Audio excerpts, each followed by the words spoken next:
नालंदा को जलाया जा सकता है लेकिन उसके ज्ञान को मिटाया नहीं जा सकता है।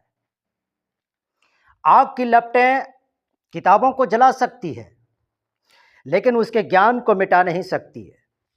जी हां, आपने बिल्कुल सही समझा। मैं बात कर रहा हूं नालंदा विश्वविद्यालय के बारे में। दुनिया को शून्य देने वाले आर्यभट्ट जो नालंदा विश्वविद्यालय के प्रमुख हुआ करते थे, सोचिए उस वक्त की बात है, 12वीं शताब्दी के अंत की बात है, जब किताब छापने के लिए मशीनें नहीं थी,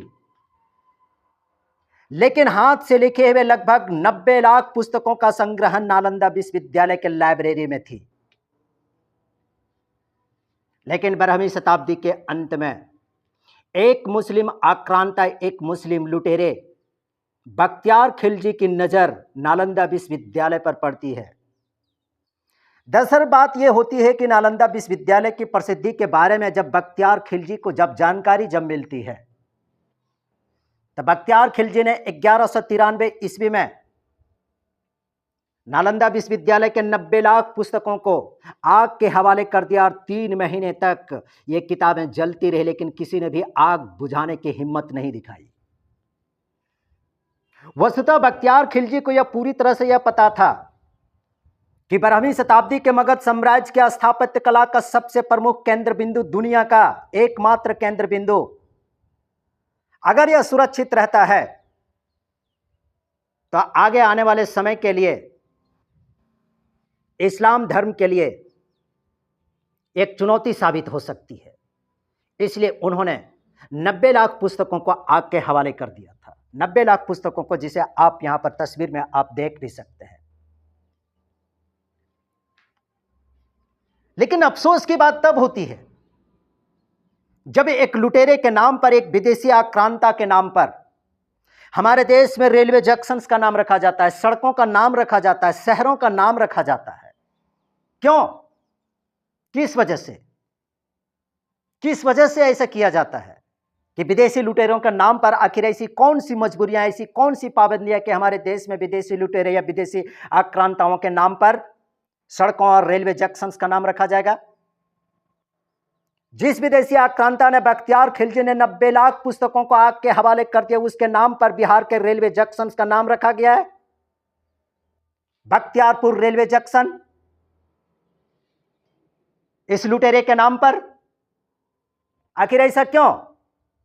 सिर्फ इसलिए? क्या विदेशी लुटेरे को सम्मान देने के लिए ऐसा रखा जाता है क्या? क्या बख्तियारपुर रेलवे जंक्शन या शहर का नाम देश में सेकुलरिज्म को मजबूत बनाने के लिए रखा जाता है क्या? क्या बख्तियारपुर रेलवे जंक्शन या शहर का नाम भाईचारे को बनाने के लिए रखा जाता है क्या? क्या बख्तियारपुर रेलवे जंक्शन का नाम सेकुलरिज्म का ढिंढोरा पीटने के लिए रखा जाता है क्या? देश से सवाल पूछ रहा, आज देश की जनता आज सरकार से सवाल पूछ रहा है कि आखिर ऐसी कौन सी मजबूरियां हैं जिसके नाम पर, इन लुटेरों के नाम पर हमारे देश में रेलवे जंक्शन का नाम बख्तियारपुर रेलवे जंक्शन नाम रखा गया है। देश ये बर्दाश्त करने वाला नहीं है। सोचिए, 12वीं शताब्दी के अंत की बात है, जिस वक्त कैम्ब्रिज यूनिवर्सिटी की बात की जाए या हार्वर्ड यूनिवर्सिटी की बात की जाए, उस वक्त इन सभी यूनिवर्सिटीज के, इन सभी विश्वविद्यालयों के दुनिया में नामो निशान की भी नहीं था। 850 साल पहले की ये सारी बातें हैं। उस वक्त यह मगध साम्राज्य का स्थापत्य कला का सबसे प्रमुख केंद्र बिंदु पूरी दुनिया का मगध विश्वविद्यालय हुआ करता था, जहां पर सिर्फ हमारे देश के ही विद्यार्थी नहीं अध्ययन करते थे, बल्कि दुनिया के विभिन्न क्षेत्रों के विद्यार्थी इस देश में आया करते थे अध्ययन करने के लिए। चाहे वह कोरिया हो, चाहे जापान हो, चाहे तिब्बत हो, चाहे चीन हो, इंडोनेशिया हो, ईरान हो, मिस्र हो, मंगोलिया हो, इन सभी देशों से हमारे देश में नालंदा विश्वविद्यालय के इस धरोहर में विद्या अध्ययन करने के लिए आते थे। आपको जानकर के हैरानी होगी कि नालंदा विश्वविद्यालय में 2000 शिक्षक और 10,000 विद्यार्थी अध्ययन किया करते थे।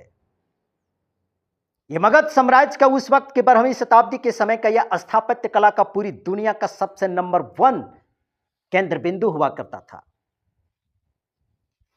आपको जानकर हैरानी होगी कि आपको इस विश्वविद्यालय में, नालंदा विश्वविद्यालय में 3000 कमरे थे, 3000 कमरे, और 9 मंजिला एक पुस्तकालय था जिसमें 90 लाख पुस्तकों का संग्रहण था। लेकिन एक विदेशी आक्रांता ने इसे आग के हवाले कर दिया। मैं मानता हूं इस बात को कि नालंदा विश्वविद्यालय खंडहर में तब्दील हो जाने के बाद यूनेस्को के विश्व धरोहर की सूची में इसे शामिल किया गया, लेकिन यूनेस्को के विश्व धरोहर सूची की सूची में शामिल कर देने से नालंदा विश्वविद्यालय का गौरव गाथा वापस नहीं लौट सका। लेकिन हमारे देश के तीसरे टर्म की सरकार ने नालंदा विश्वविद्यालय की गौरव गाथा को वापस लाया है। देश उनको धन्यवाद कर रहा है। लेकिन मैं अंत में यह बात भी कहना चाहूंगा कि इस प्रकार के लुटेरे के नाम पर हमारे देश में, सेकुलरिज्म के नाम पर हमारे देश में, भाईचारा के नाम पर हमारे देश में, इन लुटेरों के नाम पर, इन आक्रांताओं के नाम पर न सड़क के नाम होने चाहिए, न शहर के नाम होने चाहिए, न ही रेलवे जंक्शन का नाम होना चाहिए।